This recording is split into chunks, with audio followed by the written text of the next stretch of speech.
محمدا رسول الله. السلام عليكم ورحمة الله وبركاته.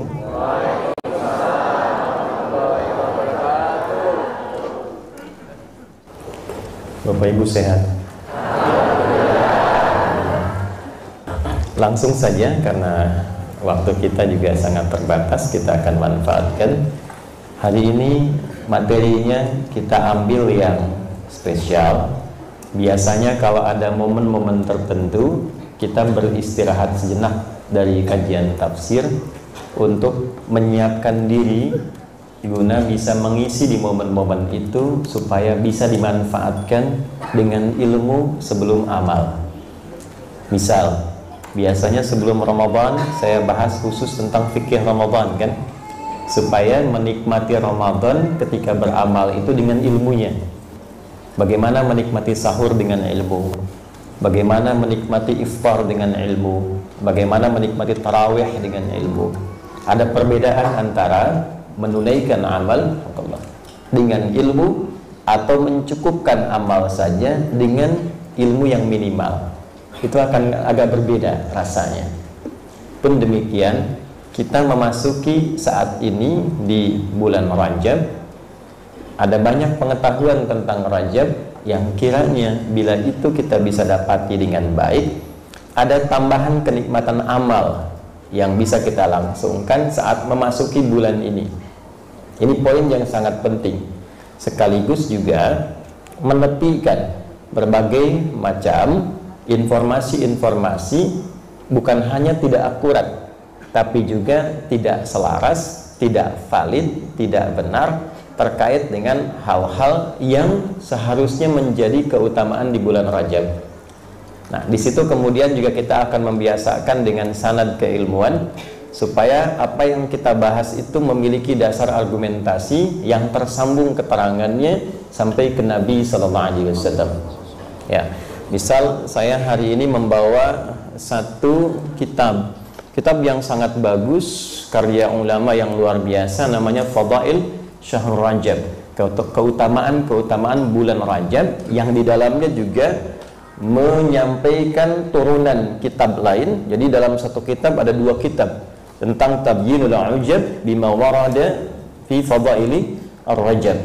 Ya, jadi ada keutamaan Rajab, ada hadis-hadis yang bertebaran menyampaikan keutamaan Rajab, dan itu dijelaskan mana yang sahih, mana yang dhaif, mana yang palsu. Ya, sehingga ketika kita akan memulai keutamaan di bulan Rajab, kita mesti mengetahui dulu ini dasarnya apa, argumentasinya apa. Yang sahihnya yang kita ambil, kita tunaikan. Kalaupun ada motivasi tapi dari riwayat yang tidak valid, tinggalkan itu, cukupkan pada riwayat yang validnya. Dan jangan salah mengambil kesimpulan, karena sering saya dapati beberapa menolak keutamaan Rajab dengan menampilkan ini hadisnya palsu, ini riwayatnya tidak benar. Betul, yang itu tidak benar, tapi yang sahihnya juga ada. Nah, ini harus ada keseimbangan, diungkap yang sahihnya, amalannya apa, strukturnya dari yang sahih itu. Adapun yang tidak sahih kita bisa tepikan. Nah, ini ada kitab bagus namanya Fadail Syahrul Rajab, ya, karya Syekh Al-Khalal. Ini Al-Hafidh, gelarnya Al-Imam dalam ilmu hadis. Ya, kalau sudah hafidh itu kurang lebih hafal 100.000 hadis dengan sanadnya dan matannya, dari sifulan sampai ke Nabi Sallallahu Alaihi Wasallam. Dan ini termasuk generasi yang awal-awal, ya, 350-an sampai 400 sekian hijrah. Jadi masih mendekat ke era-era ke tabi'in, ke sahabat, dan menjadi rujukan, ya, ulama yang menjadi rujukan. Jadi kita biasakan demikian supaya kajian kita itu, ya, bisa ada dasar-dasar yang menguatkan apa yang kita kaji. Sebetulnya begini, kenapa ini menjadi penting? Ulama dulu itu thiqah, nggak bawa kitab, jamaahnya langsung mengamalkan. Ulama sekarang bagus, tapi muridnya kritis tanpa pegangan, ya kan? Kritis tanpa pegangan tuh begini, ulamanya nyampaikan, masih ditanya dalil, dikasih dalil, minta diterjemahkan. Nah, itu problem gitu kan. Nah, karena itu lebih baik kita berikan referensi, nanti baca sendiri, ya. Baik. Ini insya Allah asli. belum ada terjemahannya. Ya, nanti. Insya Allah. Yuk kita mulai ya. Saya bahas dari Al-Qur'annya dulu, nanti saya keluarkan struktur hadisnya, baru ke kitabnya supaya lebih sistematis dan memahaminya juga bisa lebih maksimal insya Allah. Kita memulai dengan Al-Quran surah ke-9 At-Taubah di ayat ke-36. Baik ya, Quran surah 9 At-Taubah di ayat ke-36. Nanti saya batasi sampai ke pemaknaannya. A'udzubillahi minasyaitonirrajim. Bismillahirrahmanirrahim. Inna 'iddatasy syuhuri 'indallahi 12 syahran fi kitabillah. Yauma khalaqas samawati wal arda minha arba'atun hurum. Dzalika ad-dinul qayyim fala tadhlimu fihinna anfusakum. Stop sampai sini dulu untuk batasan kajian kita. Bismillah. Jadi kita tampilkan dulu yang pertama dari Al-Qur'annya, Quran surah At-Taubah atau Al-Bara'ah. Kalau Al-Bara'ah mengacu kepada permulaan ayatnya yang menunjukkan keagungan, kesucian, kebersihan segala hal yang melekat kepada Allah Subhanahu wa taala, sehingga menangkal segala jenis pemberian sifat dan tuduhan yang disampaikan oleh orang-orang yang tidak bertanggung jawab pada masa itu. Ya, bara'atum minallahi wa rasulih. Ini kalau disebut At-Taubah karena di dalamnya ada petunjuk yang mengarahkan hamba-hamba yang merasa pernah berbuat salah dan ingin kembali kepada Allah. Taubat itu artinya mengembalikan dari jalan yang salah kepada jalur yang soleh. Ya, bikin status tuh, ya, silakan. Ayat ke-36. Ya. Surat pakai sin, surah. Ada surah, ada surah, beda. Ada sin, ada sod, itu berbeda. Oke? Kalau surah ini pendalaman sebentar ya. Karena kajian kami fokusnya ada di sini. Jadi yang terakhir itu yang kemarin sidang munakasyah itu kajian gramatikal terapan terhadap Al-Qur'an 30 juz. Ya, jadi nanti dikaji dari Al-Fatihah sampai An-Nas, menggali maknanya. Ya, kenapa lafadznya ini, keutamaannya apa? Kalau hilang satu standar yang biasa di bahasa manusia, maknanya apa? Kenapa firman Allah kalimatnya begini? Nah, sampai seperti itu. Nah, supaya merasakan kenikmatannya. Kalau ada sin, ada sod itu berbeda. Surah pakai sod. Artinya ma'rifatus syai'i bi'ainil basari. Pengetahuan atas sesuatu dengan melihat penampakan gambarnya. Anda melihat mobil kan berjejer kendaraan di luar. Dengan melihat dengan mata saja langsung bisa kelihatan kan, oh ini mobil kualitasnya begini, kecepatannya segini, bila disandingkan dengan mobil lain kalah kecepatan. Saya tidak berikan contoh merek supaya tidak endorse ya. Nah, tapi Anda keluar kan Anda bisa langsung tahu kan. Nah, itu namanya surah pakai sod. Ditampilkan gajah, nah, kalau gajah boleh lah ya. Begitu dilihat kan ketahuan, oh ini gajah, hewannya punya belalai, dengan kekuatannya begini. Jadi ketika disebutkan gajah, terbayang kan? Itu sod. Tapi sin berbeda. Ma'rifatus syai'i bi'ainil basirah. Mengetahui sesuatu dengan kedalaman pancaran makna, akal dan hati. Ya. Di dalam Al-Qur'an, surah disebut surah dengan sin bukan hanya bermakna pembatas di antara firman-firman Allah, tapi memberikan pesan mendalam bahwa Anda tidak bisa paham isi Al-Quran dengan sekedar melihat mushaf saja. Nggak bisa baca langsung mengerti arti, itu nggak bisa. Nggak bisa lihat terjemah langsung memberikan fatwa, itu mustahil. Jadi memahami Al-Quran itu harus disertakan dengan hati kita, diteruskan ke pikiran kita, baru ditembuskan kepada seluruh bagian tubuh kita untuk mengamalkannya. Baru Anda mengerti kedalaman Al-Quran. Jadi ketika Allah menyampaikan misal ya ayyuhalladzina amanu la yasra qaumin qaum la yaghtab ba'dukum ba'dha. Hei orang-orang beriman, jangan engkau biasakan untuk saling mencela. Jangan engkau biasakan untuk bergibah sepanjang engkau punya iman. Nah, kalau baca terjemah, itu feel-nya ringan. Tapi ketika Anda mendalami itu dengan hati dan pikiran, kenapa menggunakan ya? Kenapa disebutkan 361 kali dalam Al-Quran? Dari 14 huruf panggilan, kenapa cuma ya yang digunakan? Ya memanggil yang dekat, menengah, dan jauh. Ayyuha, ayyunya penguat, munada hanya tanbih mengingatkan. Alladzina disebutkan 1080 kali dalam Al-Quran, disebutkan 1080 kali dalam Al-Quran, memanggil semua tanpa kecuali. Jadi terjemahnya begini, hei seluruh hambaku tanpa kecuali, baik engkau laki-laki, perempuan, merasa punya jabatan, atau biasa saja, sepanjang engkau mengaku punya iman, dimanapun engkau berada, engkau merasa tinggal di desa, engkau merasa tinggal di kota, engkau merasa tinggal di pinggiran, sepanjang engkau merasa punya iman, aku hargai imanmu, aku ingatkan, aku tegaskan pada dirimu, gunakan imanmu untuk berbuat baik dalam kehidupanmu. Jika iman ada pada lisanmu, jangan gunakan dengan liman itu engkau mencela orang lain, engkau bergibah dengan orang lain, karena itu menjatuhkan derajat imanmu. Beda kan? Nah, itulah sin. Itulah apa? Sin. Kita belum mulai, saya baru contohkan ini. Ini Quran surah ke-9 ayat ke-36. Tafsirnya nanti dalam hadis. Tafsir ini kita temukan di antaranya di Sunan Abu Daud. Saya sebutkan kitabnya dulu. Sunan Abu Daud. Nama aslinya Sulaiman As-Sijistani. Sulaiman As-Sijistani. Ya. Abu Daud ini kunyah, nama yang dilekatkan kepada sosok bernama Pak Sulaiman. Namanya Sulaiman dari Sijistan.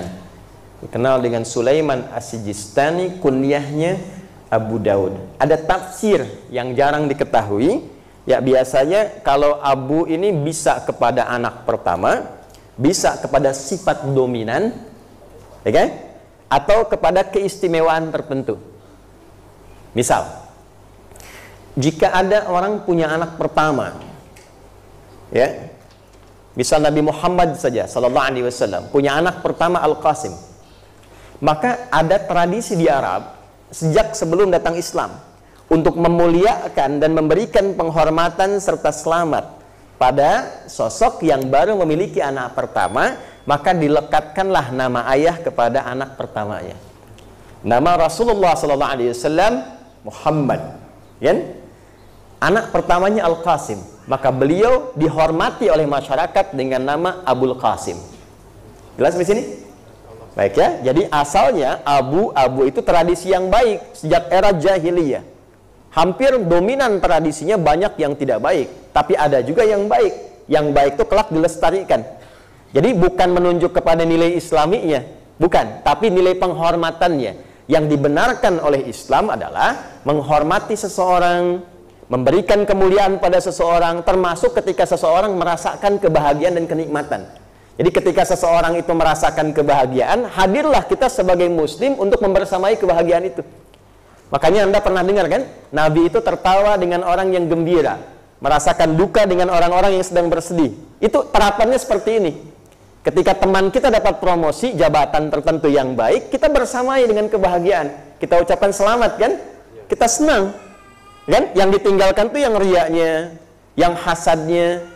Kenapa sih mesti dia ya? Padahal nggak elok ya. Nah, itu yang harus dibuang. Itu bukan etika Islami.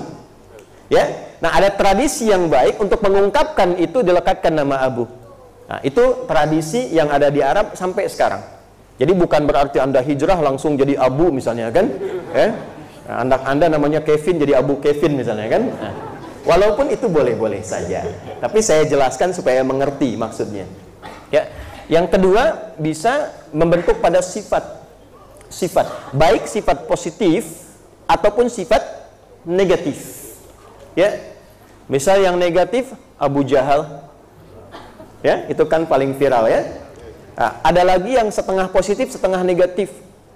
Ya, misalnya orang yang senang tidur pas kajian tidur misalnya kan, misal saja contoh di kelas tidur, ya di kantor tidur bahasa Arabnya naum, maka Abu Naum, ya yang dominan tidur. Nah, baik ya. Nah, yang senang gosok-gosok jadi Abu. Misal ya. Nah ini keistimewaan yang melekat pada Syekh Sulaiman dan dikomentari salah satunya oleh Ibnul Qayyim Al-Jauziyah rahimahullahu ta'ala.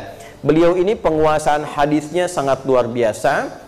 Bahkan dari hasil seleksi hafalan yang sangat banyak, mengeluarkan kurang lebih 4.000 hadis yang dikumpulkan dalam kitab Sunan. Sunan itu kitab hadis yang disusun berdasarkan urutan fikih. Jadi temanya fikih. Temanya fikih. Kitab misalnya Taharah, kitab salat dan seterusnya. Kalau tematik umum, temanya umum, itu disebut jami'. Kalau temanya berdasarkan periwayatnya, ini si fulan, fulanah meriwayatkan hadis sekian, profilnya begini, itu musnad namanya. Kalau urutannya berdasarkan alfabetik untuk kita cari penelusuran hadisnya, itu mu'jam namanya. Nah, beliau bukan hanya punya kemampuan mengurutkan hadis secara fikih, tapi juga lisannya sangat mudah mengeluarkan hadis. Ketika ditanya, ini sahih, ini dhaif, ini kurang, ini sekian, ringan sekali, mudah melunakkan hadis. Jadi kata Ibnul Qayyim Al-Jauziyah rahimahullahu ta'ala, kalau dulu ada Nabi Daud mudah melunakkan besi dengan tangannya, maka ini Abu Daud karena mudah melunakkan hadis dengan lisannya. Paham sampai sini? Nah, ini satu tambahan pujian ulama pada makna kunyah yang lain. Jelas ya? Baik. Bisa ke anak, bisa ke yang lain, tapi ini tambahan makna dari Ibnul Qayyim rahimahullahu ta'ala. Nomor hadis 1947, ya, 2 tahun setelah kemerdekaan kita. Kita merdeka tahun 1945. Cara menghafal itu agak mudah untuk diasosiasikan, ya, supaya tidak lupa, ya.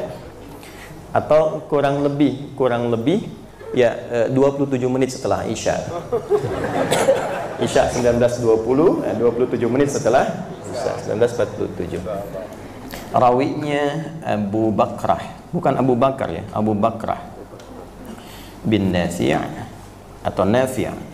Abu Bakrah Nafi' nama aslinya bin Al-Harith. Ya, nih, kurang lebih. Nanti hadisnya kita bacakan. Rawinya ini, nama aslinya ini, kemudian bapaknya Al-Harith. Kita mulai bacakan dari Al-Qur'annya dulu, kita keluarkan pedomannya. Inna iddatash syuhur. Sungguh aku tegaskan. Saya bacakan dengan pendalaman makna hurufnya ya. Jadi kalau dikaji di Arab kepanjangan nanti. Inna harfu nasbin wa taukidin tansibul isma wa tarfa'ul khabar mabniun 'alal fathi la mahalla lahu minal i'rabi. Paham? Tidak, kan? Kan kepanjangan kalau begitu. Tapi kalau saya teruskan langsung, inna, sungguh aku tegaskan. Tanamkan pada hatimu yang paling dalam, jangan goyah.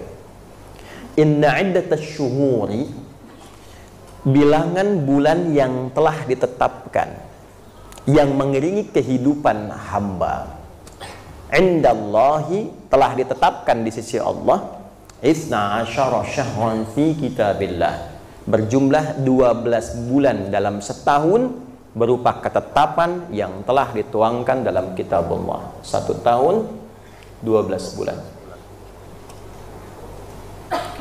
Dulu pernah ada ilmuwan, kalau saya tidak keliru dari Romawi, yang mencoba merubah konsepsi 12 bulan ini dengan pendekatan 13 bulan, tapi ternyata tidak seimbang. Dikembalikan lagi kepada 12 bulan. Jadi setahun 12 bulan itu fitrah berkehidupan yang kita jalani. Dan sependek pengetahuan kami, rasanya hanya Al-Quran yang memberikan penegasan ini. Setahun ada berapa? 12 bulan. Yauma khalaqas samawati wal arda. Dan ketentuan ini ditetapkan sejak mula penciptaan langit dan bumi. Jadi ketika langit diciptakan, bumi diciptakan, desain kehidupan mulai ditata, bersamaan dengan itu iringan waktu pun ditetapkan. Dibuat hukum waktu. Setahun 12 bulan.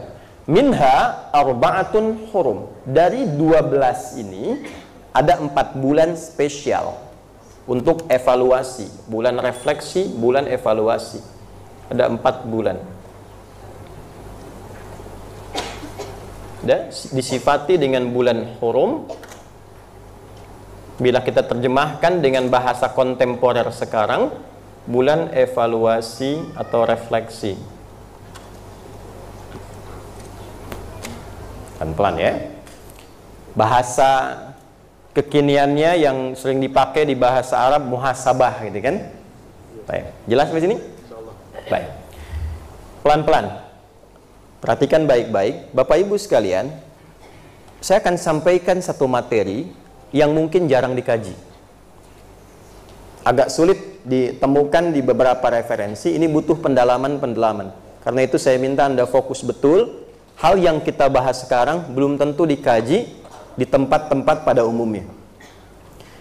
Kalimat pertama ini itu menunjukkan kesan kepada kita tentang manajemen waktu dalam beraktivitas.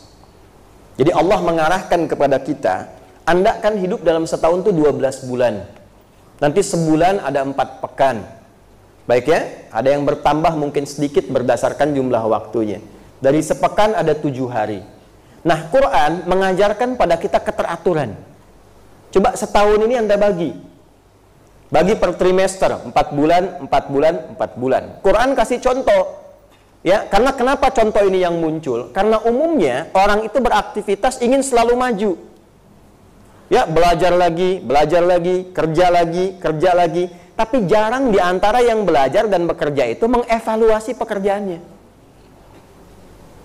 Ya, coba yang sudah berumah tangga, belasan tahun, puluhan tahun, umumnya kan menjalani saja kan? Ya kan? Oh, kita alhamdulillah ini punya anak, nanti alhamdulillah, sekarang alhamdulillah punya cucu sekian. Pernah nggak dievaluasi dalam periode kehidupan rumah tangga itu? Pernah nggak ada target-target yang kemudian ditulis kembali, tercapai atau belum? Kalau meninggal bagaimana? Warisnya seperti apa? Jangan sampai saat meninggal anak-anak rebutan warisan.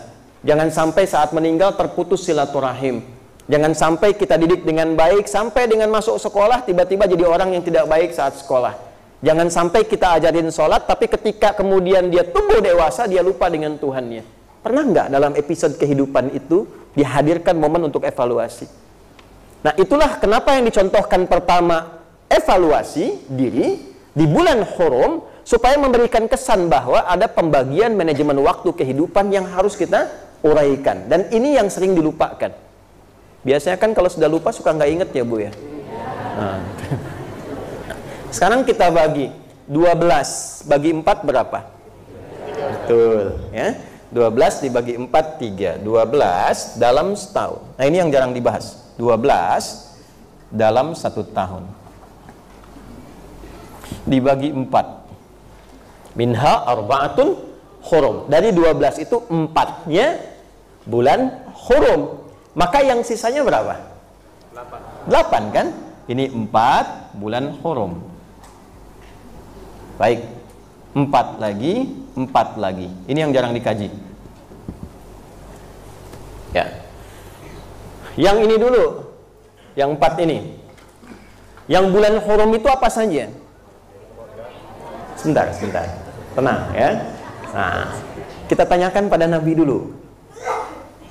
Kan yang ditugaskan menjelaskan Quran bukan ibu, Nabi kan? Ya. Tugas kita tuh hanya menerima penjelasan Nabi lewat ulama, kita amalkan. Jelas ya? Maka bagaimana Nabi memberikan penjelasan, keterangan penjelasan Nabi, ditemukan dokumentasinya di dalam Sunan Abu Daud, nomor hadis 1947, riwayatnya tersambung ke Abu Bakrah, nama aslinya Nafi, bapaknya namanya Al-Harith. Ya, disambungkan ke Nabi, Nabi mengatakan, perhatikan kalimatnya, inna zamana qad istadara ka hay'ati yauma khalaqallahu as-samawati wal arda. sungguh perputaran waktu itu akan berputar demikian saja. Terus berulang seperti itu. Ya, nggak ada yang beda, Pak, Bu. Yang membedakan itu, kata Nabi, itu aktivitas kitanya. Sejak diciptakan langit dan bumi, Allah mencipta langit dan bumi, membuat desain kehidupan, lalu mengantarkan perjalanannya disebut dengan waktu. Waktu itu berputar begitu saja. Setahun, kata Nabi, 12 bulan. Ambil dari sebulan 4 pekan. Sepekan misalnya ada 7 hari. Ya, satu harinya 24 jam. Kalau Anda lihat perputaran jam, ini 00 ke sini, 12 ke sini 6. 24 jam berputar sini, arah jarum jam. Kan waktunya begitu saja, Pak, nggak berubah. Anda kalau nggak percaya, pantengin tuh jam, 24 jam, begini aja gitu. Ya, itu begitu aja berputar. Yang merubah suasananya, yang merubah keadaannya, itu aktivitas kitanya. Sekarang Anda ada di sini, 1 jam kemudian Anda di jalan, 1 jam kemudian Anda di tempat lain. Yang merubah suasana itu kan kita. Ya, jadi sebetulnya nggak ada perubahan zaman. Dalam konteks waktu ya, karena waktu itu begitu saja berputar. Yang merubah itu suasananya, keadaan kitanya. Ya, yang merubah itu perilaku kitanya. Maka yang harus ditata bukan zamannya, bukan waktunya, kitanya yang menata diri. Itu kata Nabi itu. Jadi yang menentukan perubahan itu aktivitas kitanya. Waktunya akan berputar demikian. Waktu itu sudah haknya Allah. Ya, amalnya, fa'alnya Allah, pekerjaannya Allah. Jadi Allah membuat desain waktu yang sudah jadi pekerjaan Allah. Anda jangan ikut-ikutan bekerja di situ. Karena sudah ketentuan Allah yang ditetapkan kepada kita, itu yang kita lakukan. Jadi kita tak mungkin memutar waktu. Rasanya ingin kembali ke masa lalu ya, rasanya. Ya, baik. Jelas ya? Kira-kira Bapak cinta pada Ibu yang sekarang atau yang 10 tahun yang lalu? Begitu sebaliknya. Nah, itu kan permainan kata dan waktu saja, tapi waktunya kan nggak akan berubah. Jelas sampai sini? Nah, maka kalimat pengantar dari Nabi untuk menegaskan apa yang Allah sampaikan tentang pembagian waktu, hakikatnya petunjuk pada kita untuk menata aktivitas. Anda tidak bisa mengatur dan merubah waktu karena sudah ketetapan Allah. Tapi yang bisa Anda lakukan, memanfaatkan waktu itu dengan menata aktivitas yang lebih baik, rapi, dan bertanggung jawab. Minha arba'atun hurum. Dari 12 bulan itu, ada 4 bulan yang ditetapkan, diberikan petunjuknya sebagai bulan evaluasi. Talata mutawaliyan, 3 dari 4 itu berurutan. Dzulqa'dah, bulan 11. Saya tuliskan angkanya saja, 11. Dzulhijjah, 12. Wal Muharram, bulan 1, Al-Muharram. Wa Rajab Mudhar, ma baina Jumada wa Sya'ban. Dan bulan Rajab yang terletak di bulan Jumada yang ke-6 dan Sya'ban yang ke-8. Dan bulan ke-7. Ini saya bulati karena kita ada di dalamnya sekarang. Bulan 11, 12, 1, 7. Berapa bulan? 4 kan? Ya, saya simpan Rajabnya dulu. Saya ingin jelaskan tentang pembagian waktunya dulu. Ini bulan Hurum. Baik. Yuk kita urutkan di sini. Yang sudah ada 11, 12, 1, 7. Hitungannya kan 1 sampai 12 kan? 1, 2, 3, 4 terus sampai 12. Yang belum ada, sama-sama sebutkan berapa saja? 2, berapa lagi? 3, berapa lagi? 4, berapa lagi? 5, 6, 8, 9. Masya Allah. 1, 2, 3, 4, 5, 6, 7, 8. Jelas? Kalau ini kita bagi per trimester, ini 4 bulan, 4 bulan, 4 bulan. Duanya ini apa? Maka 4-nya ini selanjutnya ada bulan yang terkait dengan bulan-bulan pencarian bekal akhirat. Maka kita dapatkan 1 bulan 3, selanjutnya bulan 8, selanjutnya bulan 9, selanjutnya bulan 10. Sudah? Ada keseimbangan dunia. Wala tansa nasibaka minad dunya. Awas. Wabtaghi fima ataka daral akhirah wala tansa nasibaka minad dunya. Ada bulan optimalisasi pencarian dunia sebagai wasilah. Akhirat ghayah. Yang belum ada bulan berapa? 2. Berapa lagi? 4. Berapa lagi? 5. Satu lagi? 6. Pas. Halo? Pas? Ini bulan Nabi dilahirkan, Rabiul Awal, sebagai petunjuk berkehidupan. Masuk ke Sya'ban, pencarian bakal untuk menyiapkan Ramadan. 9 Ramadan, 10 kemudian Syawal untuk meningkatkan amalan. Maksudnya apa? Silahkan isi waktu kita selama berkehidupan, setiap waktu berputar demi memaksimalkan akhirat tanpa melupakan dunia. Maka itu doa kita sampaikan, Rabbana atina fid dunya hasanah wa fil akhirati hasanah wa qina adzabannar. Tuh ini yang huruf untuk evaluasi. Jadi setiap poinnya begini, setiap kita menjalani waktu berkehidupan, kalaupun kita tarik selama 24 jam, coba yang diambil petanya supaya selamat tuh ini. Pekerjaan apa? Anda apa? Soal duniawinya nih. Ini dunia. Ini akhirat. Ini checklistnya, evaluasinya. Kolomnya 3. Di dunia apa yang dikerjakan sekarang? Anda belajar, kuliah. Oke. Kuliah, mahasiswa. Jangan tanggung. IPK tertinggi. IPK 4. Belajar yang bagus. Ya, maksimalkan ini, maksimalkan. Dan jadikan ini sebagai wasilah untuk menggapai akhirat. Dalam saat yang bersamaan, jangan tinggalkan sholat. Anda tahajud juga, menghafal Quran juga. Kan tidak menghalangi Anda sebagai pelajar. Saya belajar, saya menulis, saya membaca, saya menganalisis. Saat yang bersamaan, kita baca Al-Quran, kita menghafal Quran, kita tahajud. Jadi walaupun Anda punya pekerjaan dunia, jangan tinggalkan akhirat. Sebaliknya, jangan sampai berburu akhirat melupakan dunia. Jelas ya? Ya, karena Nabi pun berkehidupan di dunia, menjalani aktivitas sosial di dunia, bercengkrama dengan para pengusaha, para tukang kebun, bercengkrama dengan kalangan rakyat, kalangan pejabat, semua sama. Maka keseimbangan dalam berkehidupan guna mengisi waktu yang ditampilkan di dalam kehidupan kita, itu hal yang paling penting yang kita dapatkan. Tuliskan lagi, masing-masing aja bikin. Anda pengusaha, Anda pedagang, silahkan dagang sampai sukses, jangan tanggung. Tapi iman Anda harus mengantarkan dagangan Anda membawa kepada ridha Allah untuk kenikmatan akhirat. Tujuannya apa dagang? Kalau cuma kaya, yang belum beriman pun bisa melakukan itu. Bahkan hartanya bisa lebih banyak daripada Anda.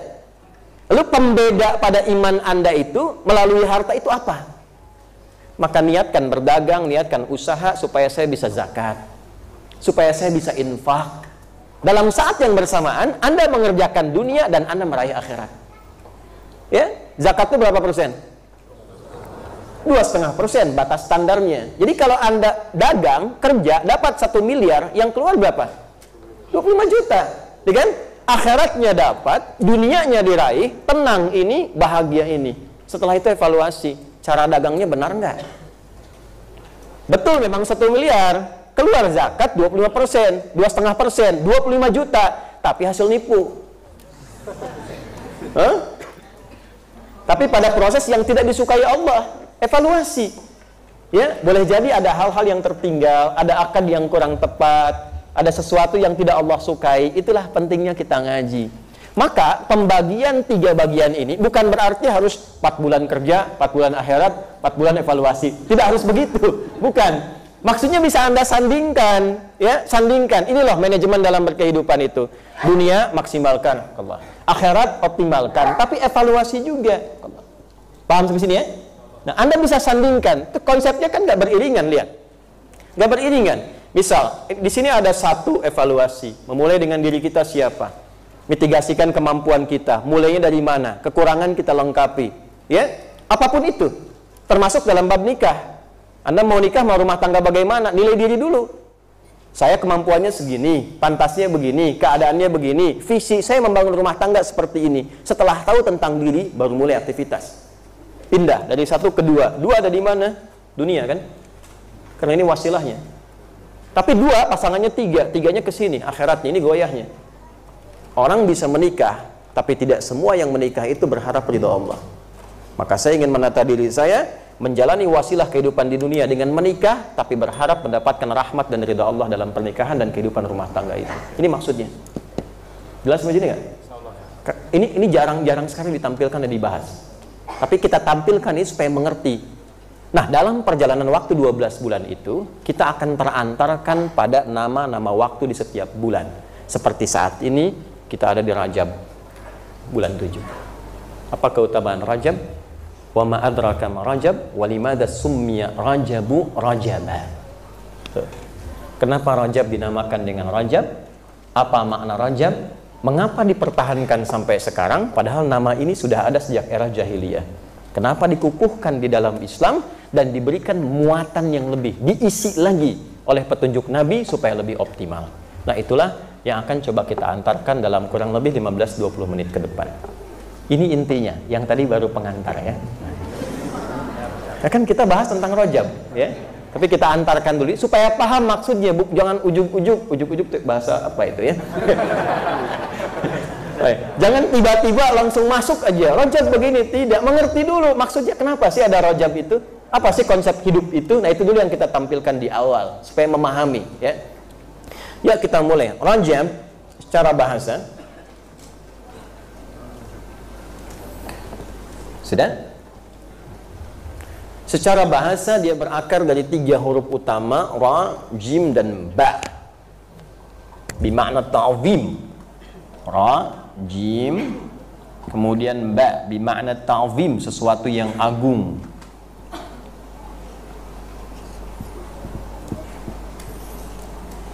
Wal inbihar, sesuatu yang besar, dahsyat, istimewa. Sudah? Kalau disambungkan ke makna yang tadi, ya, ke bulan Hurum, bulan evaluasi, bulan meninggalkan yang haram, bulan meninggalkan segala yang dilarang, maka seakan-akan ada makna seperti ini, bahwa evaluasi diri itu, meninggalkan yang haram itu, meninggalkan yang tidak disukai Allah dan Rasul itu sesuatu yang agung di sisi Allah dan Rasulnya. Jelas di sini? Baik ya? Jadi bukan hanya mengerjakan sholat, mengerjakan puasa, mengerjakan segala jenis yang ma'ruf dianggapnya besar, tidak. Meninggalkan maksiat pun hal yang agung. Dan bukti seseorang benar mengerjakan yang ma'ruf ketika meninggalkan yang mungkar. Saya ambil contoh begini. Sholat itu ma'ruf atau mungkar? Ma'ruf.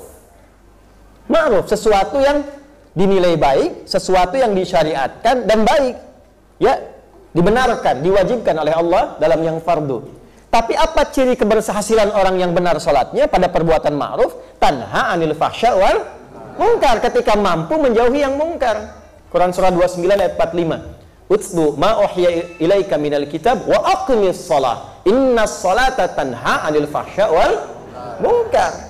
Fahsya itu ya maaf sekali, kata-kata jorok, kotor, kemudian pornografi, porno aksi, LGBT dan turunannya, itu fahsya. Jadi kalau ada orang sholat, setelah kemudian sholat melakukan tindakan yang fahsya, nonton misalnya, video-video yang kotor, gambar-gambar yang tak elok, ya, atau melambai setelah itu, misal gitu ya. Nah, ini menunjukkan bahwa ada yang kurang sempurna dalam sholatnya. Mungkar, perbuatan buruk yang langsung diingkari hati. Mencuri, berbohong, mencela, berselisih, merampok, lebih tinggi lagi, menghilangkan nyawa dan seterusnya, itu mungkar. Karena itu kalau ada orang sholat ma'ruf, kelihatannya sholat, ya, tapi dalam takbir yang pertama dia mundur dan ngambil kotak masjid, ya, nah itu mungkar. Atau setelah pengajian ini ma'ruf, tapi keluar dari masjid bisa mengambil sendal orang, itu mungkar. Jelas nggak sampai sini? Oke, jadi ukuran benarnya ma'ruf terletak pada kemampuan dia mencegah yang mungkar. Nah, Rajab ini pendidikan untuk meninggalkan yang mungkar. Jadi kalau Ramadan meningkatkan yang ma'ruf, Ramadan itu kan tingkat ibadahnya. Sholatnya meningkat, infaknya meningkat, kan Qur'annya meningkat. Nah, Rajab ini pendidikan untuk membuat kita lebih kuat meninggalkan yang mungkar. Gini Pak, gambarannya Pak. Jumatan itu ma'ruf atau mungkar? Halo? Ma'ruf. Saya tanya pada Bapak, jika ada yang menawarkan proyek ke Bapak, nilai keuntungannya 1 triliun, 1 T, tapi bersamaan dengan Jumat, Anda pilih mengerjakan proyek itu atau Anda pilih Jumatan? Nggak ada pilihan kedua, awas. Itu aja pilihannya. Hah? Ayo coba. Tuh. Nah ini yang tidak mudah. Sekarang ini jangankan 1 T, untuk jaga toko saja yang tidak seberapa yang didapatkan bisa ninggalkan Jumat. Itu. Ya. Sekarang ini dahsyat Pak Ibu, zamannya berbeda, eranya disrupsi, ada era perubahan yang dahsyat. Anak itu lupa dengan kasih ibunya, bahkan bisa menghilangkan nyawa ibunya hanya karena ingin diberikan tambahan uang yang dia pakai untuk main game. Eranya berubah. Sedangkan tahunnya kan sama kita lewati. Ada 4 loh pendidikan menghilangkan mungkar ini. Salah satunya apa? Efektifkan rajam untuk mengenalkan yang mungkar supaya ditinggalkan. Bagaimana menata dari ujung kepala sampai ujung kaki supaya yang mungkar itu hilang. Mata bisa melihat yang baik, telinga bisa mendengar yang baik, lisan bicara yang baik, sampai ke ujung kaki. 1 bulan pelatihannya. 1 bulan. Di rajam. Dan ini agung di sisi Allah. Anda bisa bayangkan kalau kita bawa ke rumah tangga saja. Rumah tangga masing-masing ya, bukan rumah tangga kita ya. Bawa ke rumah. Ibu latihan, anak-anak latihan, ayahnya latihan. Tutur yang baik. Berusaha mendengar dengan cara yang baik. Berusaha menggunakan tangan dengan cara yang baik. Rasakan perbedaannya setelah rajab, bedakan rasanya dan pasti akan terasa bedanya. Nggak percaya silakan. Keluarkan ayatnya. Ini ayat-ayat tentang mata, ini ayat tentang telinga, ini ayat tentang sampai ke ujung kaki, dan tempatkan di bab rumah tangga. Apa itu sakinah? Apa itu rahmah? Apa itu mawaddah? Kenapa pakai ayat di depannya? Wa min ayatihi an khalaqalakum min anfusikum azwaja litaskunu ilaiha. Sakinah dibuka dengan ayat. Kenapa sakinah didahulukan sebelum mawaddah? Litaskunu ilaiha wa ja'ala bainakum mawaddah wa rahmah. Kenapa sakinah duluan datang sebelum mawaddah? Mawaddah itu kan cinta fisik, materi, cinta yang hadir dengan dasar pemberian fisikal, materi. Ibu saat menikah dikasih mahar kan? Itu kan materi kan? Itu kan menambah cinta. Nanti implementasinya setelah berumah tangga itu dipancarkan, bukan cukup hanya di nikah saja. Itu kan syarat nikah. Ya kan? Disertakan di situ. Tapi ketika menikah, apa makna mahar itu? Teruskan. Hari lahirnya datang istri, bawa hadiah, datang. Ya. Itu ada mawaddah di dalamnya. Mama selamat milad ya, semoga berkah sisi Allah, semoga rumah tangga kita makin baik. Ini emas 2 kilo, misal. Contoh. Ya walaupun ngambil bunga 1, tapi itu mawaddah. Papa sukses di kantor, pulang ke rumah, sambut, masakin makanan kesukaannya, itu mawaddah. Ya, itu cinta fisik. Tapi kenapa sakinah duluan? Sakinah itu ketenangan, kedamaian, kebahagiaan. Jadi maksudnya apa? Kaya, tapi tidak ada kebahagiaan di dalamnya, tidak ada ketenangan, itu hampa. Ibu pilih mana? Kaya tapi gelisah, atau miskin tapi tenang? Nggak ada pilihan ketiga. Ya kan? Nah, makanya ini penting. Nah, ketenangan ini nggak selalu dihasilkan lewat harta, Pak. Nggak selalu dihasilkan lewat kedudukan. Banyak kok yang punya kedudukan, rumah tangganya tidak harmoni. Banyak yang hartanya melimpah tapi lebih banyak pisah. Ketenangan itu dilahirkan ketika setiap pasangan saling memahami yang dengan itu memfungsikan keadaan tubuhnya untuk berbuat lebih baik. Itulah rajab yang mengantarkan pendidikannya. Dan itu agung di sisi Allah. Karena kalau orang sudah bisa menepikan yang salah, solehnya muncul. Hidup itu kan berpasangan. Baik lawannya apa? Buruk. Kalau yang buruk sudah nggak ada, yang baiknya muncul. Sebaliknya, kalau yang baik tenggelam, yang buruknya dominan. Kan konsepnya begitu. Dalilnya apa Ustaz? Surah 91. Ayat berapa? 7-10. Wa nafsin wa ma sawwaha fa'alhamaha fujuraha wa taqwaha qad aflaha man wa qad khaba man. Itu. Al-Hasan Ibnu Ali, hafidh Rasulullah sallallahu alaihi wasallam radhiyallahu taala anhum jami'an. Al-Hasan itu ada satu cerita dalam satu riwayat yang membutuhkan validasi tapi maknanya tinggi. Beliau jalan di era fitnah besar. Jadi ada Al-Hasan, ada Al-Husain, kita mesti kenal ini. Insya Allah setelah peresmian pesantren, ini belum diresmikan. Jadi setelah peresmian, nanti saya buka beberapa sesi untuk umum supaya tahu isinya. Itu dari depan sampai belakang itu ada maknanya, ada narasinya. Nah, ruang tunggu kami itu di depan ada Al-Hasan dan Al-Husain. Di situ ada profilnya, ada biografinya, keterangannya dan sebagainya. Jadi begitu Anda scan muncul penjelasannya. Kalau Anda ingin belajar tentang Quran, ketawadhuan, sifat-sifat keilmuan, Al-Hasan. Tapi kalau Anda ingin tahu tentang kekuatan fisik, paras yang elok, tampannya, karismanya, Al-Husain. Itu gambaran dari dua sifat Nabi SAW. Al-Hasan ini saat dewasa jalan dengan putra beliau dalam satu riwayat di era fitnah besar, dicaci oleh orang, era fitnah yang sangat luar biasa, A, B, C, D dan seterusnya.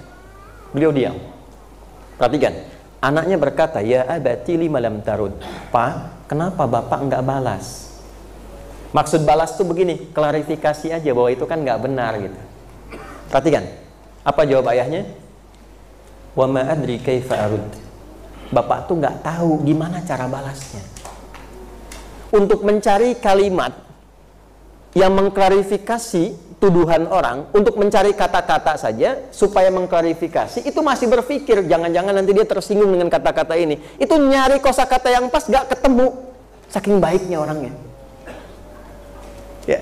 Jadi ada orang yang saat marah mau balas dengan kata-kata kotor lagi, dia nggak bisa tuh. Wal kaziminal ghaidha. Dia nahan dirinya, bukan hanya nahan, nyari kata-kata itu nggak sanggup karena nggak punya pulsanya. Dia nggak punya pulsa kata-kata yang kotor, ya. Dia nggak punya kosakata kebun binatang, nggak punya kosakata ya pasaran, karena nggak terbiasa. Jadi ketika mau mencela pun itu susah gitu, karena nggak ada pulsanya, nggak ada kosakatanya. Nah, kalau sudah sampai ke titik itu sehingga sulit menemukan yang salah, maka Anda akan mudah menjadi pribadi yang soleh. Gak cukup dengan amin tuh, ya, latihan dulu di sini. Inilah Rajab. Ya. Karena itu, limadza summiya Rajabu Rajaban li'annahu yatarajjab khaira baina Sya'ban wa Ramadan. Kenapa disebut dengan Rajab? Karena Rajab ini bulan agung, menyiapkan bekal-bekal yang baik sebelum masuk Sya'ban dan diamalkan saat Ramadan. Jadi dari sekarang kita mulai siapkan, terbiasakan yang haram kita tinggalkan. Supaya apa? Ramadannya full bisa menjadi saleh. Anda nggak mungkin bisa baca Quran kalau yang haram masih ada dalam diri. Nggak mungkin. Ada seseorang mengadu pada seorang syekh, saya sulit baca Quran. Sulit sekali. Udah gini, nggak usah baca dulu kata syekhnya, ambil mushaf Anda yang paling besar yang ada di rumah Anda. Setelah itu, masuk ke ruang tengah Anda yang luas, simpan mushaf depan Anda, lalu tatap mushaf itu dan katakan, ya Allah, dosa apa aku sampai hari ini untuk baca saja belum mampu. Menangis orang ini, tobat dia. Ketika tobatnya mengalir, barulah kemudian dia punya kemampuan untuk berinteraksi dengan Quran. Karena yang kotor keluar dulu, yang baik baru muncul. Ja'al haqqu wa zahaqal batil. Ketika yang baik itu masuk, yang batil itu keluar. Maka kalau ingin menikmati Ramadan, jadi menikmati itu, Masya Allah gitu, enak. Di puasa itu bukan cuma tahan lapar, haus, nunggu buka, baru masuk udah ngitung kapan selesai, kapan Idul Fitri, baru sahur udah lihat kapan buka, ya kan? Jadwal imsak itu dibuatnya jadwal buka, ya kan? 1, 2, 3. Kita nikmati setiap malamnya, ngajinya, Qurannya, berlomba, kapan bisa khatam, berapa kali bisa baca, menikmati tarawehnya. Bukan mencari mana masjid yang paling gampang bacanya, yang paling pendek bacaannya, atau yang biasanya baca pembuka ayat saja. Nun, Allahu Akbar, Yasin, Allahu Akbar. Kurang nikmat. Kurang nikmat. Sahabat tuh banyak menangis sebelum Ramadan berakhir. Dan minta, ya Allah, mengapa nggak setiap waktu Ramadan, setiap waktu Ramadan, tiap hari ada maghfirah, berdoa dikabulkan, dosa digugurkan. Ya akhi, kapan dapat yang seperti itu lagi? Gak mudah. Pertanyaannya, sampai nggak ke Ramadan itu? Kalaupun nggak sampai, minimal ada persiapan dari sekarang. Karena itu ada doa dari ulama. Doa. Apa di antara doanya? Allahumma barik lana fi Rajab wa Sya'ban wa balighna Ramadan. Ya Allah, berkahi kami. Apa itu berkah? Berkah itu ziyadatul khair wastimrarihi. Bertambahnya nilai kebaikan dan konsisten. Ya Allah, bimbing kami di bulan Rajab ini supaya mampu mengoreksi diri, jadi pribadi yang lebih baik dan konsisten kebaikan itu dibawa bekal sampai ke Ramadan. Itu maksudnya. Jelas? Baik ya? Dzalika dinul qayyim. Maka itulah cara beragama yang benar.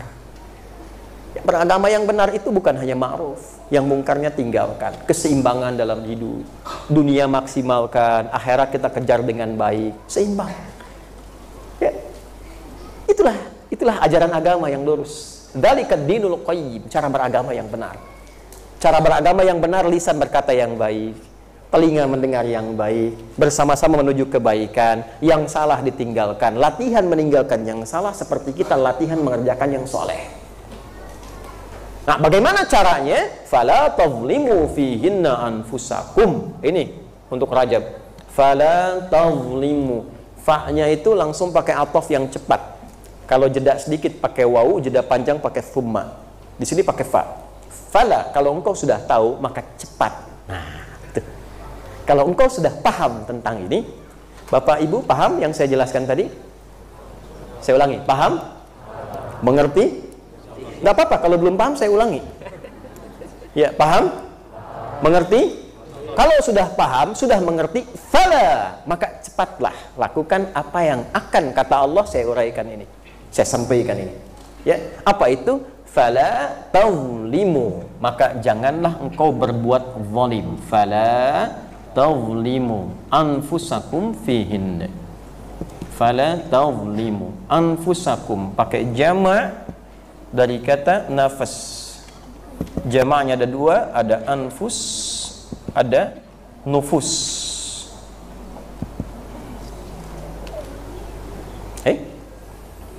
Ada jama' lil qillah, ada jama' lil kathrah. Fala tazlimu.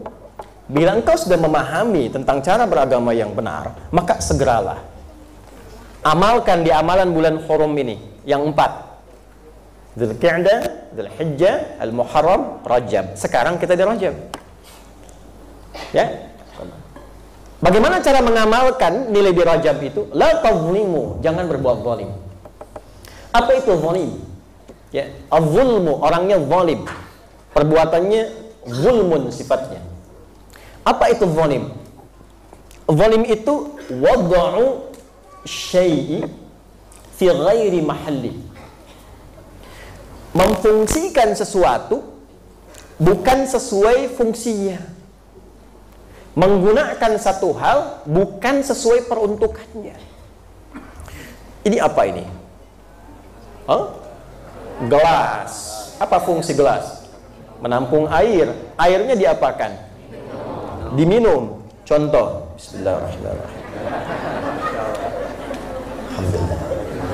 Ini fungsi gelas. Ya. Ada gayung. Apa fungsi gayung? Menampung air juga. Buat apa? Mandi.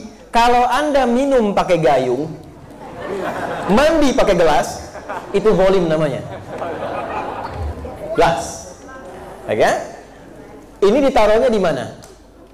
Mata, karena itu disebut kacamata. Kalau Anda taruh di kepala, nyimpan. Taruh di telinga, itu zalim namanya. Mata ini Allah ciptakan untuk apa? Bukan. Kalau sekedar melihat, ayam melihat, kambing juga melihat, elang melihat. Mata elang lebih tajam daripada kita. Elang di udara, ya kan? Anak ayam kelihatan. Kita naik pesawat ke atas, anak kita sendiri tak nampak kan? Ya? Tapi mata kambing, mata ayam, mata elang tidak dihisap. Mata kita dihisap. Karena itu ketika Allah melekatkan mata pada nafas diri kita, anfus, maka bersamaan dengan mata dicipta itu fungsinya dilekatkan. Qul lil mu'minina, katakan pada pria-pria yang merasa punya iman, yang beriman. Urutan iman pertama kan kepada Allah. Ya, kalau mau dalam begini, katakan pada pria yang beriman kepada aku, kata Allah, yang dengan imannya dia sadar akan dihisab. Yaghuddu min absarihim, gunakan matanya untuk melihat yang baik saja, palingkan dari yang tidak baik. Anda bertanya, bagaimana caranya ya Allah melihat yang baik saja, palingkan dari yang tak baik. Jadi kalau kita sudah bisa berlatih menggunakan mata, memalingkan dari yang salah, maka mata ini akan selalu melihat yang soleh. Itu latihannya bulan Rajab. Era-era sekarang banyak latihan meninggalkan haram ini. Hati-hati, nanti Nabi pernah mengingatkan akan ada masanya yang haram lebih dominan dibandingkan yang halal. Maka saat itulah meninggalkan yang mungkar, kan ma'ruf dan mungkar kan, meninggalkan yang mungkar menjadi tinggi nilainya di hadapan Allah. Ya, ada kalanya demikian. Ya, saya mau tanya begini, Anda dibandingkan dengan mengerjakan sholat, banyak mana dengan melihat handphone? Oh, kan? Dulu selesai sholat, orang zikir, sekarang selesai sholat cek WA. Ada kan? Ibu banyak mana lihat YouTube atau tahajud? YouTube. Ya kan? Pak ya? Bapak banyak mana lihat status istri sendiri atau status istri orang? Oh. Yang dibuka kajian, yang keluar iklan. Nah, iklannya itu ma'ruf atau mungkar?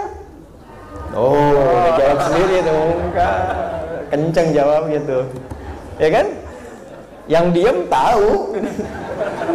Ada kan? Nah, saya pernah ditanya, Ustadz, kenapa channelnya Ustadz kok iklannya begitu? Iklan itu sesuai algoritma penggunanya. Oh, kalau biasa buka yang mungkar, keluar mungkar. Gitu ya? Hati-hati. Nah, maka dari itu apa yang dilakukan? Latihan. Hari ini saya mata dulu. Begitu ada yang tak baik, palingkan. Palingkan. Latihan, Pak. Kita bagi aja 4 dulu, gak usah jauh-jauh. Yang paling banyak digunakan apa itu? 4 pokok anggota wudhu. Rukun. Yang pokok tuh, yang pokok yang dibasuh. Kan ada 4. Ya kan? 1, wajah. Yang kedua, tangan sampai siku. Yang ketiga, kepala, bukan rambut. Ingat, saya ulangi, kepala bukan rambut. Saya ulangi, yang ketiga, kepala bukan rambut. Wamsahu biru'usikum. Kepalamu, usap kepalamu bukan rambutmu. Itulah keadilan Allah. Orang yang punya kepala pasti punya rambut atau juga tidak punya rambut. Yang penting punya kepala. Setiap yang punya rambut pasti punya kepala, tapi tidak setiap yang punya kepala punya rambut. Betul nggak? Betul kan? Makanya Allah Maha tahu, wamsahu biru'usikum, kepalamu bukan rambutmu, dan pakai ba di situ. Ba itu fungsinya 14. Ya, ada ilsaq, musahaba, ghayah, ya. Banyak sekali, 14. Di situ nanti ada al-istighraq, at-tab'id ma'a tahdid wa at-tab'id min duni tahdid. Kepala usap. Dan hebatnya bukan ghasala tapi masaha. Kalau ghasala ambil airnya lalu ke wajah langsung. Tapi kalau masaha ambil percikan begini baru usapkan. Istighraq itu dari depan sampai belakang begini. Tab'id sebagian ma'at tahdid dengan batasan, misal sampai ubun-ubun di sini. At-tab'id min duni tahdid. Ya. Yang penting kepala tapi nggak ada batasnya, bisa di sini dan seterusnya. Maksudnya apa? Ibu pakai kerudung. Ketika berwudu misalnya di tempat yang terbuka, dah harus ibu lepas kerudungnya. Ambil airnya, usapkan ke bagian yang disebut kepala, bisa di sini boleh. Nggak pakai boleh. Nah, itulah pentingnya ngaji. Pentingnya ilmu tuh begitu. Boleh. Nggak harus pakai enggak, boleh. Anda sakit, waliyadzubillah, kita berlindung tidak demikian. Tapi misalnya sakit, ya, sakit di kepala misalnya, ada luka tertentu. Kata dokter nggak boleh kena air. Tapi bukan berarti Anda tinggalkan rukun yang ini tidak. Yang ininya kena, yang ini kan tidak. Usap yang ini. Jadi nasnya bukan mengatakan usap rambut tidak. Jadi jangan sampai terjadi begini, ini segini, tak gitu kan? Lalu selesai. Tidak, itu tidak sah. Tidak sah. Jelas ya? Ya, ada siswa kita membahas ba di ayat ini, Quran surah 5 ayat 6, Al-Maidah ayat 6. Dia bahas tentang ba, menguraikan ini, dia mendapatkan gelar doktor. Ya, silakan yang belum mahasiswa tuh, ada ta, fa, jim, ha sampai ya. Nah, kaji itu. Ya. Balik dulu. Latihan. Yang 4 aja. Wajah. Tangan sampai siku. Perhatikan dahsyatnya Quran tuh ya. Nanti saya urai di akhir. Kepala, satu lagi apa? Kaki kan? Wa arjulakum ilal ka'bayn. Ini yang pokok. Ini rahasianya kenapa 4 ini yang sering dipakai. Karena itulah yang sering kita gunakan dalam berinteraksi keseharian. Dan sering salah. Di wajah ada apa? Bukan cuman mata. Ini kan masuk wajah, Bu. Mulut. Apalagi? Hidung. Ya kan? Telinga bukan wajah, telinga di samping. Halo, ya, telinga di sini, makanya telinga pakai kacamata ya. Wajah di sini. Nah, ini masuk kepala nanti. Masuk kepala. Sudah? Dia kan sering dipakai. Berapa kali dalam sehari melihat yang salah? Ini keluar dari sini mungkin salah kan? Mendengar yang salah. Bicara yang keliru. Mulutnya nggak bicara. Tapi kan bikin statusnya pakai tangan. Makanya kenapa tangan sampai siku? Di Quran tuh kalau bicara fikih, termasuk di hadis, detail sekali Pak. Detail sekali. Misalnya di bab sholat nih, ini kan diurai. Ini asabi' namanya, asabi' jari-jari. Ini kaf. Ini rusq. Sudah? Ini rusq. Ini mirfaq. Ini kataf. Detail sekali. Ketika Anda bertakbir, angkat tanganmu hadwaman kibaihi sejajar dengan bahu di sini atau boleh mendekat ke telinga. Setelah itu letakkan, perhatikan kalimatnya. Letakkan tangan yang kanan di punggung yang kiri, tapi letakannya sempurna. Dicontohkannya kaf ketemu dengan ini bagian belakang khalf. Atau menggenggam atau lebih sedikit. Tapi ketika wudu, perhatikan kalimatnya. Tangannya disebutkan ila. Ila itu menunjuk pada intihai syai'. Ujung sesuatu dari depan sampai ke sini. Wa aydiyakum ilal marafiq, tanganmu sampai ujungnya tuh ke sini. Ya, Anda kalau dari sini membasuh sampai ke sini sah-sah saja, secara wudunya sah. Tapi secara makna akan lebih bagus dari sini ke sini ujungnya. Kenapa? Karena ingin menunjukkan kesan fungsional dulu. Fungsi yang sering digunakan tuh yang ini. Dan banyak salahnya di sini. Nggak ada orang nulis status di Instagram pakai ini begini. Yang sering salah tuh ini. Yang sering salah ini. Ya, sampai ke kaki. Pikiran juga salah. Kepala kan di sini, itu gambar dari pikiran. Makanya tahallul itu di rambut, wudu di kepala. Untuk menunjukkan apa? Bersihnya pikiran. Ya, kita sebelum mengaji kan boleh jadi ada yang salah pikirannya. Ustadz kemana sih? Datang apa enggak ya? Jam 8:30. Ayo. Jangan-jangan tuh. Iya ya, nggak nyangka ya, nyangka. Orang yang bilang nggak nyangka itu sedang nyangka. Nggak nyangka ya, nyangka itu. Paham? Itulah sebabnya kenapa setelah kita wudu kita tobat, Bu, Pak. Silahkan cek. Ayo doa setelah wudu apa? Asyhadu an la ilaha wa asyhadu anna. Sebentar. Itu ikrar tauhid. Supaya tetap terjaga iman. Saya wudu itu karena iman kepada Allah. Kalau Allah nggak perintahkan, saya nggak wudu. Itu taatnya kita sama Allah. Karena nanti ada hadis di akhirat, ahli neraka dipanggil oleh Allah. Dia orang beriman, cuma banyak maksiatnya, dipanggil. Cuci di neraka dipanggil dulu. Begitu dipanggil, dia datang dengan gembira. Setelah selesai disuruh pergi lagi ke neraka. Balik ke neraka, dia lari dengan cepat. Dipanggil lagi oleh Allah. Kenapa engkau lari dengan cepat? Allah maha mengetahui. Tapi menampakkan kalimat di orang ini untuk mengajarkan kepada kita. Itu maksudnya. Jelas ya? Kenapa engkau berlari dengan cepat ketika aku perintahkan ke neraka? Kata orang ini, ya Allah, saya tobat saat di dunia, saya tidak merespon panggilanmu. Maka sekarang saya tidak ingin mengulang kesalahan yang sama. Engkau perintahkan apapun, aku kerjakan. Maka dengan itu, dengan kalimat itu dimasukkan dia ke surga. Jadi tauhid itu penting. Makanya kalimat pertama itu tauhid. Di akhir hidup kita tauhid. Wala tamutunna illa wa antum muslimun. Cara bertauhid yang benar, ikuti pelajaran dari Nabi. Wa asyhadu anna Muhammadan. Nah, tauhid itu tidak hanya dalam salat. Tidak hanya dalam baca Al-Qur'an. Dalam akhlak itu ada tauhid. Dalam lisan ada tauhid. Mana pembuktian tauhid Anda? Anda mengatakan beriman, ayat tentang lisan dibuka dengan iman, ayat tentang mata dibuka dengan iman, sampai ke ujung kaki. Jadi kita itu menatap dengan tauhid, menatap dengan lisan. Anda mengatakan, la ilaha illallah, ikut Nabi, tapi lisannya tidak seperti yang Nabi contohkan. Tidak ada tauhid dalam lisannya. Ya, minim tauhid di matanya. Maka setelah kita bersyahadat, kita mengatakan, Allahumma ja'alni minat tawwabin waj'alni minal mutatahhirin waj'alni min ibadikas salihin. Coba terjemahkan.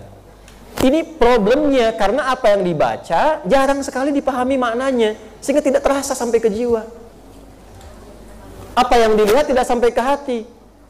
Dari mata turun ke, nah turunnya itu pakai mata. Lihat Quran langsung tersentuh jiwa. Lihat orang ke masjid langsung ada getaran. Itu dari mata turun ke hati itu begitu. Ya. Nah, ketika kita katakan ya Allah, Allahumma ja'alni minat tawabin, ya Allah, mohon jadikan aku termasuk orang tobat. Baru wudu kok doanya selesai tobat. Baca hadis Muslimnya, saat Anda membasuh di bagian wudu, maka dengan jatuhnya air itu jatuhlah hal-hal yang salah pada anggota tubuh Anda. Makanya disebutnya taharah dalam Al-Qur'an. Taharah di Al-Maidah ayat yang ke-6 itu. Ya, Allah tidak ingin membuat engkau susah dengan wudu, tapi ingin memberikan engkau keadaan yang suci, membersihkan dalam diri kita. Makanya disebut wudu, akarnya disebut dengan kata wudu, dibersihkan, keluar, yang kotor keluar, yang kotor keluar. Bima'na al-husnu, bima'na ad-daw, ada cahaya yang mengalir karena bekas wudunya. Jadi begitu kita basuh wajah, harusnya begini, yang kotor fisik itu jatuh, kotoran yang maknawi pun jatuh. Jadi yang kotor di mata fungsinya hilang, yang kotor di mulut hilang. Makanya sambil ditaubati ini, tangan pun begitu. Itu hadis Muslim, saudara. Itu di hadis Muslim. Ulama mengajarkan pada kita, dipandu kita, bagaimana supaya membasuh wajah ini hilang kotorannya, hilang dosanya, sampai seluruhnya. Baru setelah itu kita bertobat dengan doa. Itu maknanya dalam sekali.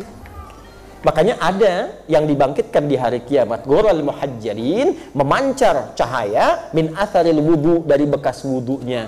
Ada yang menafsirkan karena sering wudunya, ada yang menafsirkan karena sering wudu terjaga dari perbuatan salah, muncul kebaikan di tubuhnya, kebaikan itulah yang memancarkan cahaya di hari kiamat.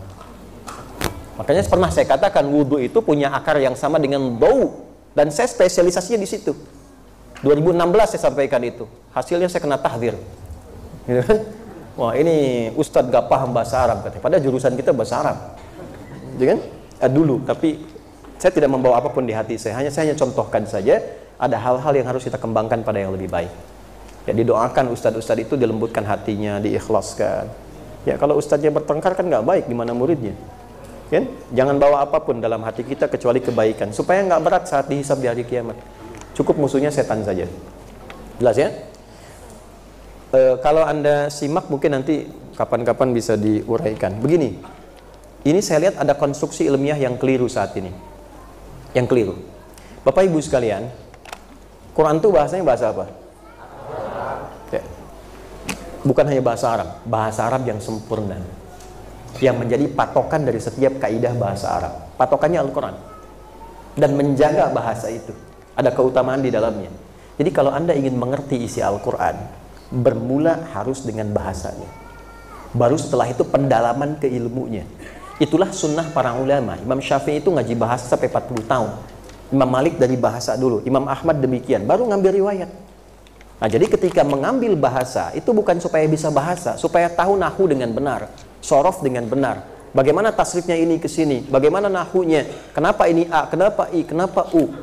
Kemudian baru ngambil balaghah, apakah ini hakiki atau maknawi. Nah, ketika Allah berfirman A, ini maknanya langsung atau ada makna kiasan di dalamnya. Babnya apa? 3 lagi. Ya, ma'ani, bayan atau badi'. Lalu bagaimana membedakan dengan syair? Nanti ada ilmu lagi namanya arud, 16 cabangnya sampai ke bawah. Kalau sudah menguasai ini, maka pemahaman Qur'annya akan komprehensif namanya. Turun. Balik ke Rajab. 4 anggota ini coba jadikan evaluasi di Rajab. Turunkan. Bagi pekan pertama wajah. Di mata sampai lisan. Checklist kebiasaan-kebiasaan kurang baik. Turunkan. Sepekan lihat perubahan. Nanti keluar dari sini kalau ada iklan yang gak bagus kan, segera palingkan. Lisan susulkan astagfirullah. Latihan. Jangan telat Pak ya. Ya, lisannya istighfar tapi matanya nggak berpaling gitu. Astagfirullah. Kata Ustadz latihan ya, astagfirullah. Ustadz dibawa-bawa gitu kan.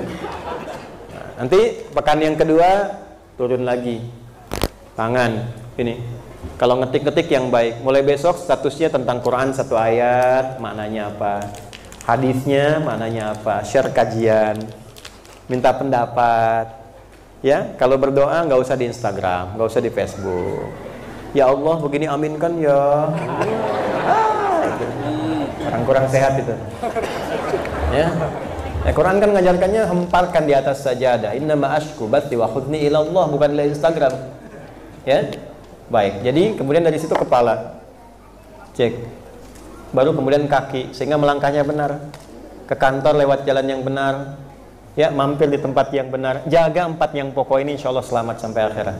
Ya, dunianya dimuliakan oleh Allah. Nah, itulah maknanya. Maka di kitab ini dituangkan hadis-hadisnya, dalil-dalil, banyak sekali dalilnya tentang keutamaan. Kenapa disebut dengan Rajab? Maknanya apa? Contohnya apa? Keutamaannya apa?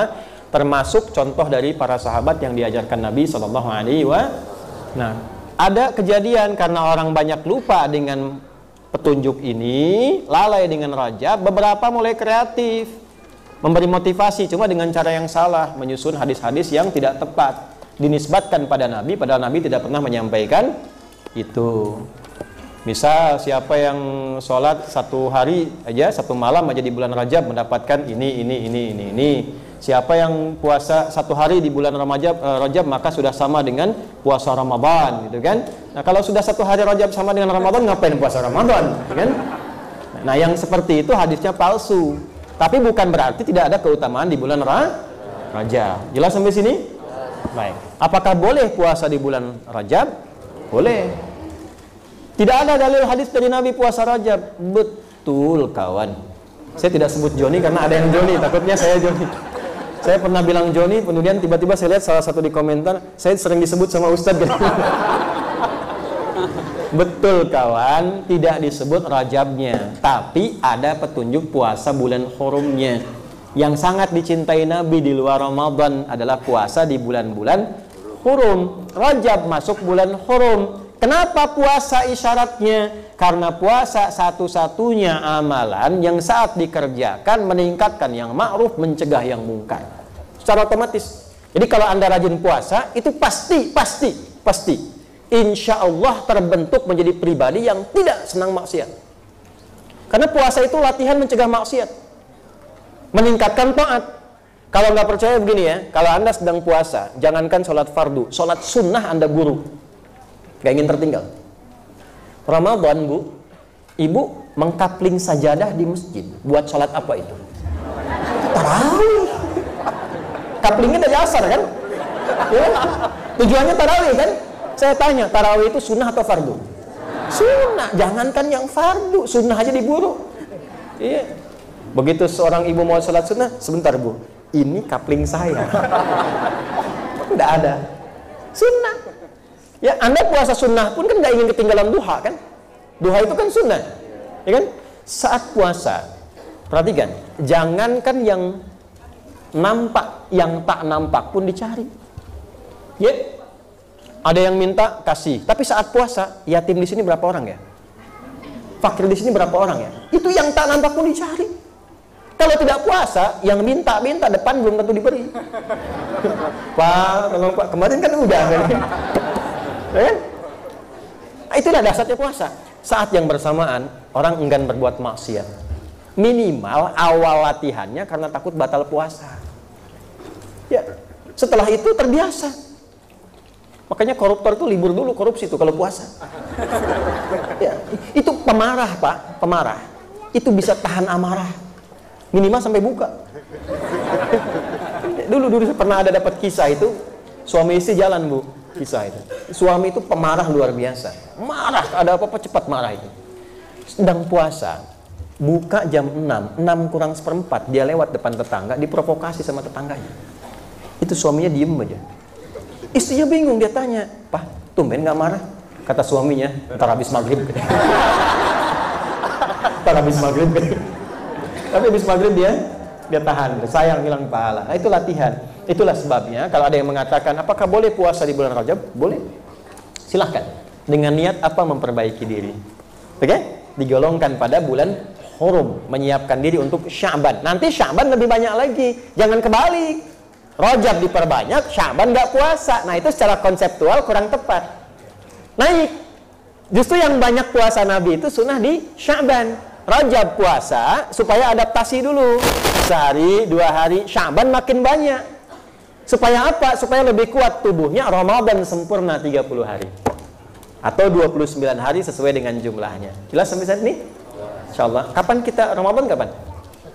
Tanggal 1. Oke, tanggal 1 Ramadan insyaallah ya. Ya, tinggal ada yang salah? Betul kan? Ramadan kok bulan Maret? 1 Ramadan. Artinya kurang lebih 2 bulan ke depan.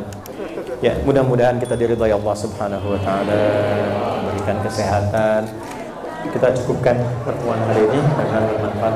Allahumma taqabbal minna innaka antas samiul alim. Wa tub 'alaina innaka antat tawwabur rahim. Rabbana la tad'a lana fi maqamina hadha dhanban illa ghafartahu wa la hamman illa farajtahu wa la daynan illa qadaytahu wa la maridan illa shafaytahu wa la hajatan min hawaij ad-dunya wal akhirati fiha laka ridwan wa fiha lana as-salah.